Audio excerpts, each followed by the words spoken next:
समूह दाखव सगळा, माणसं दाखव सगळे.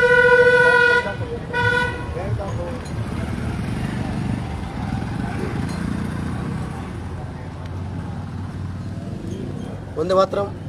आज आम्ही इथं देवळा तालुक्यातल्या पिंपळगाव वखरी या गावामध्ये आलोय आणि या गावात येण्याचं कारण असं आहे की इथं येस बँक आहे आणि येस बँकेकडून या आपले फुले माळवाडीचे शेतकरी आणि गावचे प्रथम नागरिक म्हणजे जनतेतून निवडून आलेले सरपंच आहे.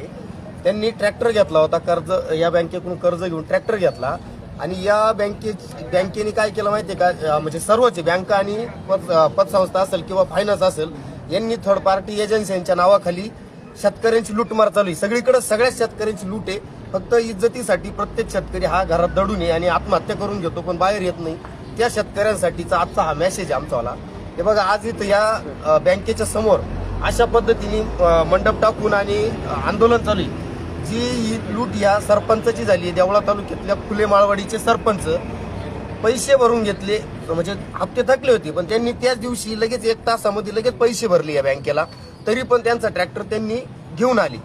ट्रॅक्टर आणला त्याच्याबरोबर ट्रॅक्टर रोटरीचं कर्ज त्यांच्याकडून घेतलेलं नसताना रोटरी सुद्धा सोबत घेऊन गेली. जे गुंडच म्हणता येईल त्यांना, जे वसुली गुंड राहताना थर्ड पार्टी एजन्सीचे जे वसुली गुंड, कारण त्यांच्याकडं शेतकऱ्याला 1 तास पैसे भरून देण्यासाठी सुद्धा त्यांनी वेळ दिला नाही.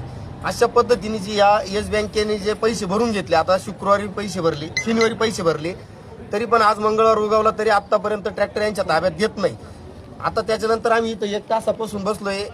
तर तिथले त्यांचे जे वसुलीचे जे मॅनेजर आहे, काय नाव, जाधव ना, अविनाश जाधव म्हणून आहे, त्यांनी आता काय सांगितलं की त्या पॅनल्ट्या भरावं लागतील, अमुक भरावं डमुक भरावं, हे कायमची त्यांची नाटकाची.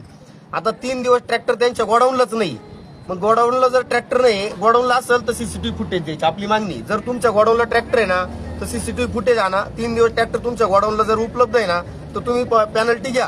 पण जर ट्रॅक्टर 3 दिवस बाहेर आहे तर तुम्हाला पॅनल्टी द्यायची कोणती, हा एक प्रश्न आहे.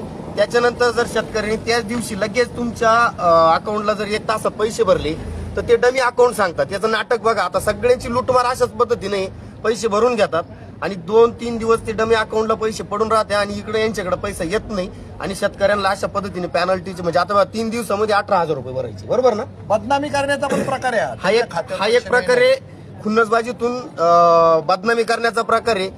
प्रामाणिक सरपंच जे जनतेतून निवडून येतात त्यांना अशा पद्धतीने एक बदनाम करण्याचं सुद्धा षडयंत्र असू शकतं. कारण जर तो शेतकरी म्हणतोय ना तुम्हाला की मी पैसे भरतो 1 तास